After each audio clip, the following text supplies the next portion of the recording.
રોજ સવારે અને સાંજે સાંભળો દેવી કવચ. દેવી કવચ સાંભળતા પહેલાં કોમેન્ટમાં તમારી કુળદેવીનું નામ જરૂરથી લખજો. હવે આપણે દેવી કવચનો પાઠ શરૂ કરીશું. ઓમ ચંડિકા દેવીને નમસ્કાર.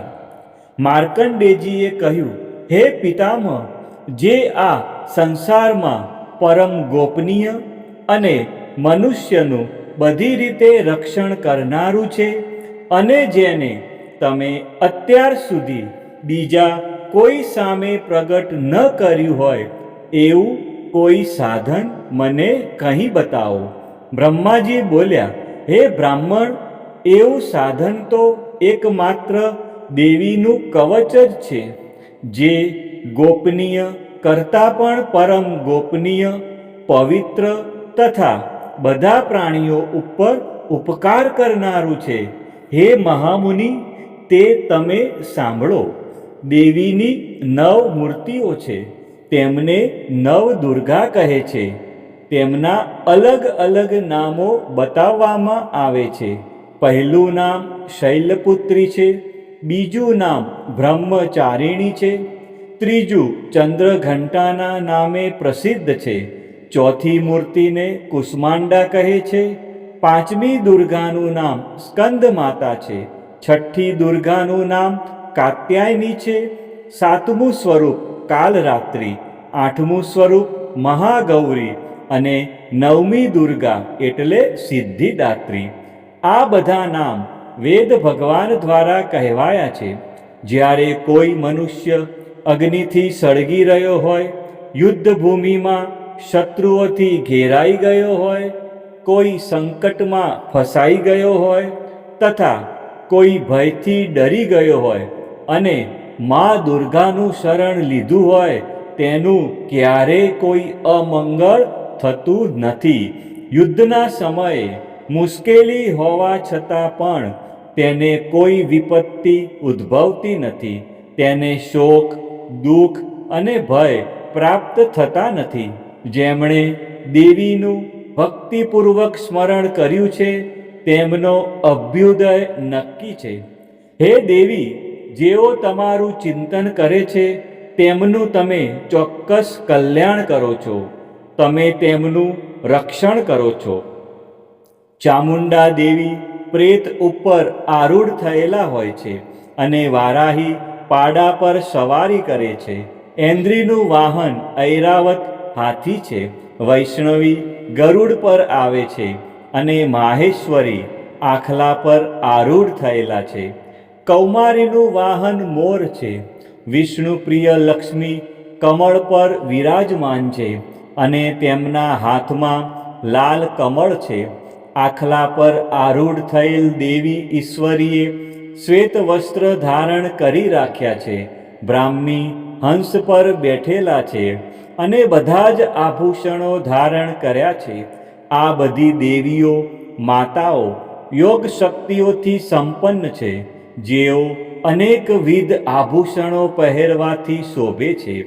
તેમણે અનેક રત્નો ધારણ કર્યા છે, ક્રોધથી ભરેલી છે અને ભક્તોનું રક્ષણ કરવા રથમાં બેઠેલી છે.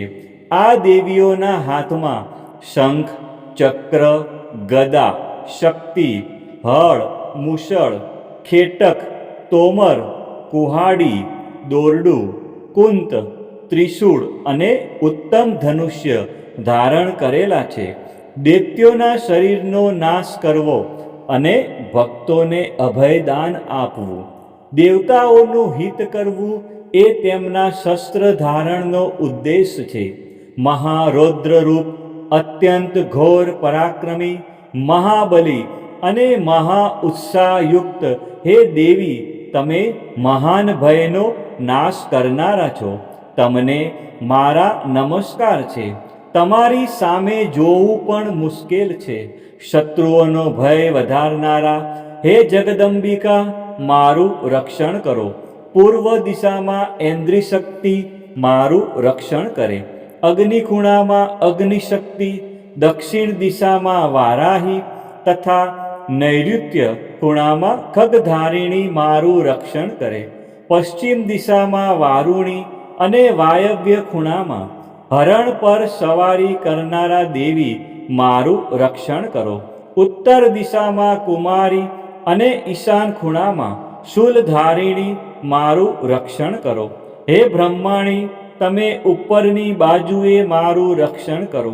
હે વૈષ્ણવી, તમે નીચેની બાજુએ મારું રક્ષણ કરો. આ જ પ્રમાણે શબ જેનું વાહન છે તે ચામુંડા દેવી દસે દિશાઓમાં મારું રક્ષણ કરો. જયા આગળની બાજુએ અને વિજયા પાછળની બાજુએ રક્ષણ કરે. ડાબા ભાગે અજિતા દેવી, જમણા ભાગે અપરાજિતા મારું રક્ષણ કરે. ઉદ્યોતિની શિખાનું રક્ષણ કરે અને ઉમા મારા મસ્તક પર વિરાજિત થઈને મારું રક્ષણ કરે. માલાધરી દેવી મારા કપાળનું અને યશસ્વી મારી ભમરોનું રક્ષણ કરે. ત્રિનેત્રા ભમરોના મધ્ય ભાગનું અને યમઘંટા દેવી નાસિકાઓનું રક્ષણ કરે. શંખીની બંને આંખોના મધ્ય ભાગનું રક્ષણ કરે અને દ્વારવાસીની કાનોનું રક્ષણ કરે. કાલિકા ગાલોનું તથા શાંકરી કાનોના મૂળ ભાગોની રક્ષા કરે. સુગંધા દેવી નાસિકાઓની અને ચર્ચિકા દેવી ઉપરના હોઠનું રક્ષણ કરે. અમૃતકલા દેવી નીચેના હોઠનું અને સરસ્વતી દેવી જીભનું રક્ષણ કરે. કૌમારી દેવી મારા દાંતોનું અને ચંડિકા દેવી કંઠ ભાગનું રક્ષણ કરે. ચિત્રઘંટા દેવી ગળાની ઘંટિકાનું અને મહામાયા દેવી તાળવાનું રક્ષણ કરે. કામાક્ષી દેવી દાઢીનું અને સર્વમંગલા દેવી મારી વાણીનું રક્ષણ કરે. નીલગ્રીવા દેવી કંઠના બહારના ભાગનું અને અન્નનલિકાનું કૌબેરી દેવી રક્ષણ કરે. ખગીની બંને ખભાઓનું અને વ્રજધારિણી દેવી મારા બંને બાહુઓનું રક્ષણ કરે. દંડીની દેવી બંને હાથોનું અને અંબિકા દેવી આંગળીઓનું રક્ષણ કરે. સુલેશ્વરી દેવી નખોનું રક્ષણ કરે અને કુલેશ્વરી કુખ પેટનું રક્ષણ કરે. મહાદેવી બંને સ્તનોનું અને શોક વિનાશીની મનનું રક્ષણ કરે. લલિતા દેવી હૃદયનું અને શૂલધારિણી દેવી ઉદરનું રક્ષણ કરે. કામિની દેવી નાભીનું અને ગુહેશ્વરી દેવી ગુહ ભાગનું રક્ષણ કરે. પૂતના અને કામિકા દેવી લિંગનું અને પાડાને વાહન બનાવનાર દેવી ગુદાનું રક્ષણ કરે. ભગવતી દેવી કટી પ્રદેશનું અને ઘૂંટણોની રક્ષા વિંધ્ય વાસીની દેવી કરે. સર્વ કામનાઓ પૂરી કરનારા દેવી જંઘાઓનું રક્ષણ કરે. નારસિંહ દેવી પિંડીઓનું રક્ષણ કરે. તૈજસી બંને પગોના પૃષ્ઠ ભાગનું રક્ષણ કરે. શ્રીદેવી પગોની આંગળીઓનું અને તલવાસીની દેવી પગના તળિયાનું રક્ષણ કરે. પોતાની વિકરાળ દાઢોથી ભયંકર દેખાતા કરાલી દેવી નખોનું અને ઉદ્ધવકેશીની દેવી વાળનું રક્ષણ કરે. કૌબેરી દેવી રૂવાંટીના છિદ્રોનું અને વાગેશ્વરી ત્વચાનું રક્ષણ કરે. પાર્વતી રક્ત મજ્જા વસા માંસ હાડકા અને મેદનું રક્ષણ કરે. કાલરાત્રિ આંતરડાઓનું અને મુકુટેશ્વરી પિત્તનું રક્ષણ કરે. પદ્માવતી કમળ કોષોના મૂળ આધારનું અને ચૂડામણી કફનું રક્ષણ કરે. જ્વાળામુખી નખોના તેજનું અને અભેગા સમસ્ત સાંધાઓનું રક્ષણ કરે. હે બ્રહ્માણી, તમે મારા વીર્યનું રક્ષણ કરો. હે છત્રેશ્વરી દેવી, મારી છાયાનું રક્ષણ કરો. હે ધર્મધારિણી દેવી, મારા અહંકાર, મન અને બુદ્ધિનું રક્ષણ કરો.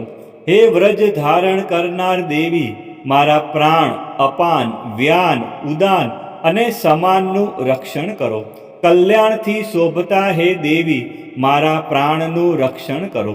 યોગીની દેવી રસ, રૂપ, ગંધ, શબ્દ અને સ્પર્શનું અને હે નારાયણી, તમે મારા સત્વ રજ અને તમો ગુણનું રક્ષણ કરો. વારાહી આયુષ્યનું રક્ષણ કરે, વૈષ્ણવી ધર્મનું રક્ષણ કરે, તથા ચક્ર ધારણ કરનારા દેવી યશ અને કીર્તિ, લક્ષ્મી અને ધનનું તેમજ વિદ્યાનું રક્ષણ કરે. હે ઇન્દ્રાણી, તમે ગોત્રનું રક્ષણ કરો. હે ભૈરવી, પત્નીનું રક્ષણ કરો. હે ચંડિકા, મારા પશુઓનું રક્ષણ કરો. હે મહાલક્ષ્મી, પુત્રોનું સંતાનોનું રક્ષણ કરો. હે સુપથા દેવી, મારા પથનું અને ક્ષેમકરી દેવી મારા માર્ગનું રક્ષણ કરે. હે મહાલક્ષ્મી, રાજદ્વારી કાર્યોમાં મારું રક્ષણ કરો.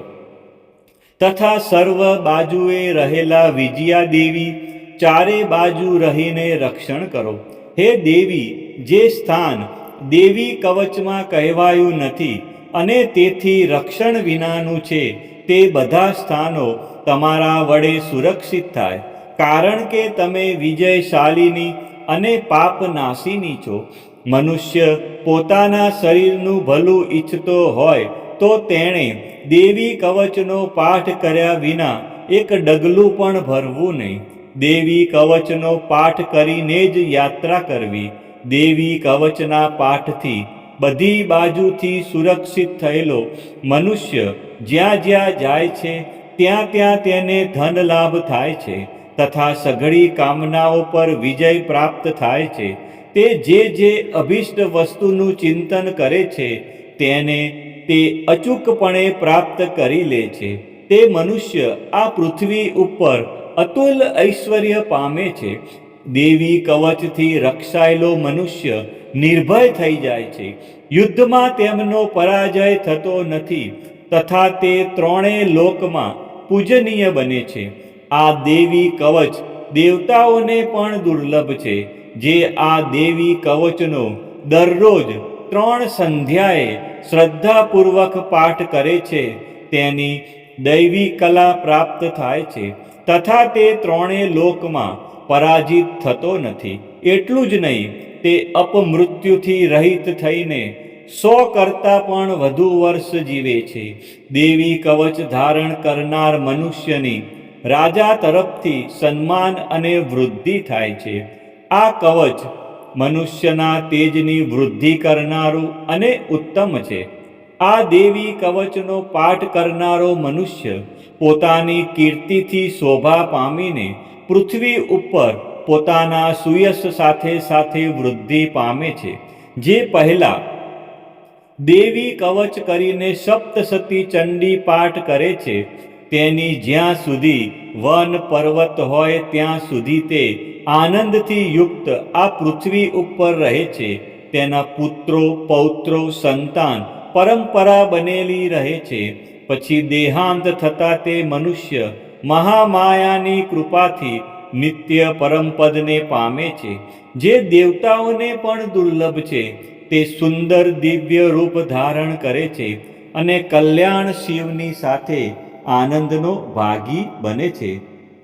બોલો શ્રી અંબે માત કી જય, ચામુંડા માત કી જય, ખોડિયાર માત કી જય, ઉમિયા માત કી જય, મહાકાળી માત કી જય, બહુચર માત કી જય, વારાહી માત કી જય, 64 જોગણી માત કી જય. આ જ પ્રમાણે રોજ સવારે અને સાંજે અને રાત્રે દેવી કવચનો પાઠ અવશ્ય કરવો અથવા સાંભળવો.